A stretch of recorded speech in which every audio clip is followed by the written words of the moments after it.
Mga kontrobersyal na tawag, nananakaw sa panalo ng Celtics laban sa Raptors sa overtime.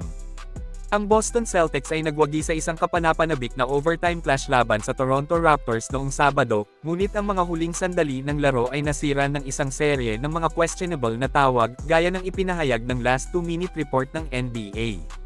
Itinampok ng ulat ang isang mahalagang hindi na ipataw na tawag sa huling paglalaro ng laro, na nagsasabi na ang star ng Celtics na si Jason Tatum ay dapat na pinarusahan dahil sa travel lang sa kanyang buzzer-beating 3-pointer na nagselyo ng 126-123 na panalo.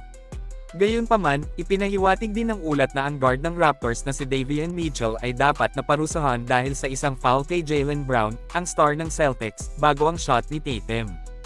Ang paghayag na ito ay nagtataas ng mga katanungan tungkol sa epekto ng mga hindi na ipataw na tawag sa kinalabasan ng laro. Natuklasan ng ulat ang karagdagang mga hindi pagkakapare-pareho sa pag-o-officiate sa mga huling minuto ng regulasyon.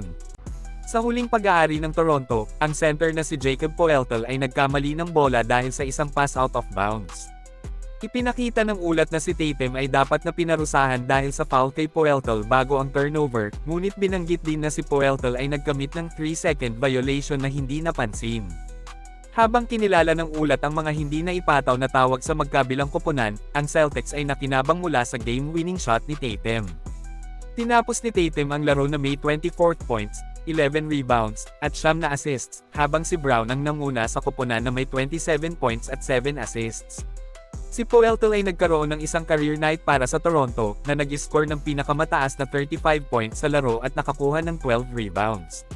Si RJ Barrett ay nagkaroon din ng isang nakatayo na performance, na nagtala ng kanyang unang NBA triple-double na may 25 points, 10 rebounds, at 15 assists. Sa kabila ng mga kontrobersyal na tawag, pinalawig ng Celtics ang kanilang winning streak sa 11-3, na nagpapakita ng kanilang championship caliber sa simula ng season. Ang Raptors, sa kabilang banda, ay patuloy na nahihirapan sa pagtatapos ng mga laro, na bumagsak sa 2/12 at nakaupo sa huling pwesto sa Eastern Conference.